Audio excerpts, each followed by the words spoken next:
குரலற்றவர்களின் குரலாக உங்கள் குரல். கரூர்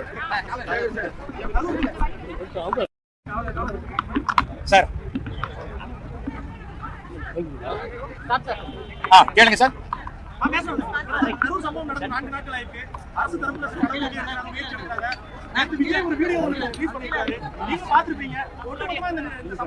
நேற்று கரூர்ல வந்து இந்த 41 பேர் இறந்து போனதுக்கு பிறகு ஒரு சுமார் 36 மணி நேரம் கழித்து ஒரு வருத்தமான முகத்தோட ரிஹர்சல் பார்த்தாரா இல்லையான்னு தெரியாது, டைரக்டாக விஜய் அவர்கள் ஒரு வீடியோ வெளியிட்டிருக்கிறார்.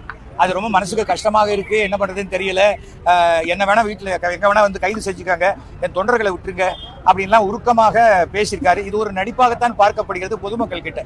ஏனென்றால் ஒரு கூட்டம் மட்டுமே ஓட்டாக மாறிடுங்கிற ஒரு தவறான கருத்தில் தான் இந்த கூட்டமும் ரோட் ஷோ நடத்தக்கூடாது அப்படின்னு போலீஸ் சொல்லியும் நாங்க நடத்த மாட்டோம்னு எழுதி கொடுத்த பிறகும் அந்த ரோட் ஷோ நடத்துறது, அதுதான் அந்த தவறுக்கு அடிப்படை காரணம்.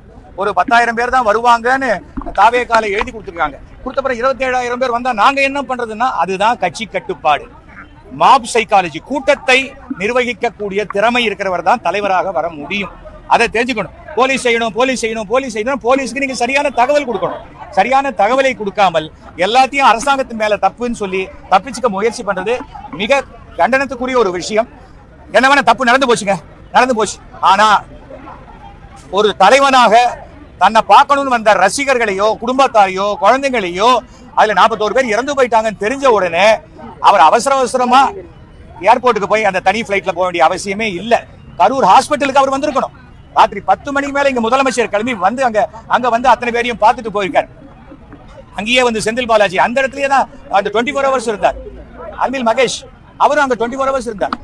அரசு செய்ய வேண்டிய கடமைகள் எல்லாம் செஞ்ச பிறகு நாம தப்பிச்சுக்கிறதுக்கு அரசின் மேல் பழி போறது ஒரு விதமான கோழைத்தனம். பிரச்சனை இருக்கிற இடத்துல இருந்து ஓடி போறதுங்கிறது ரொம்ப தவறான செயல், கோழைத்தனம். அது தலைவனுக்கு உண்டான ஒரு அடிப்படையான தகுதியே அல்ல. இன்னைக்கு என்ன வேணா சொல்லலாம், நாளைக்கு பிஜேபி வந்து காப்பாற்றும் சொல்லலாம். இது அரசு வந்து தனிநபர் கமிஷன் போட்டிருக்காங்க ஓய்வு பெற்ற நீதிபதியினால. போலீஸ் விசாரணை நடக்குது. டெல்லியில இருந்து 8 MP வந்து ஒரு அரை மணி நேரத்துல என்ன நடந்தது கண்டுபிடிக்க முடியுமா? இதெல்லாம் புரிஞ்சுக்கணும். இதுல யாரையும் நான் குற்றம் சொல்லல. அரசியலுடைய முதல் பாடத்தை மிக பெரிய விலை கொடுத்து வாங்கிட்டாரு விஜய். அதுல இருந்து சரி பண்ணி வெளியில வர வேண்டியது அவர் பொறுப்பு. அவர் மற்றவர்களை குற்றம் சொல்றது எந்த அர்த்தமும் கிடையாது. அதை தெரிஞ்சுக்கணும்.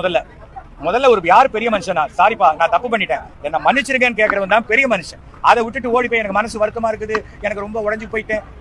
ஏங்க பெத்த குழந்தைய செத்து போய் அதை போய் இப்ப அடக்கம் பண்ணியாச்சு, நிறைய பேர் எரிச்சிட்டாங்க, சாம்பல் வந்துருச்சு.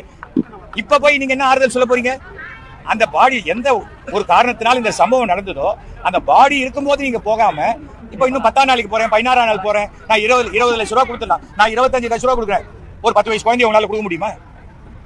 உயிருக்கு உண்டான மரியாதையை தெரிஞ்சுக்காங்க. வெறும் கூட்டம்னா அந்த கூட்டம் ஓட்டாக மாறாது.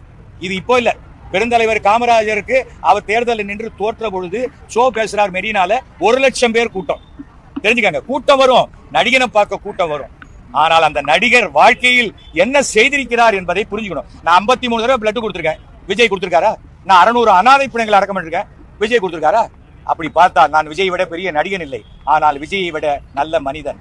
அந்த நல்ல மனிதன்கிற பேரை எடுக்கிறதுக்கு ஒரு தலைவன் கற்றுக்கணும்.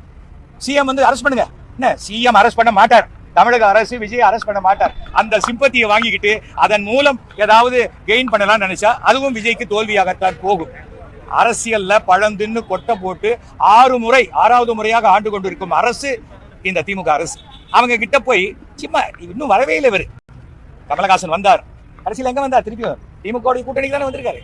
ஃபர்ஸ்ட் அதை புரிஞ்சுக்கணும். தமிழகத்தினுடைய கிரவுண்ட் ரியாலிட்டியை தெரியாம இங்க வெறும் கூட்டத்தை மட்டும் வச்சு அரசியல் பண்ண முடியாதுங்கிறத நான் தெளிவாக தெரிவித்துக் கொள்கிறேன். மிக சிறப்பாக கையாண்டு இருக்கும் இந்த விஷயத்தை மாண்புமிகு முதலமைச்சர் மனமார்ந்த பாராட்டுதலையும் தெரிவித்துக் கொள்கிறேன்.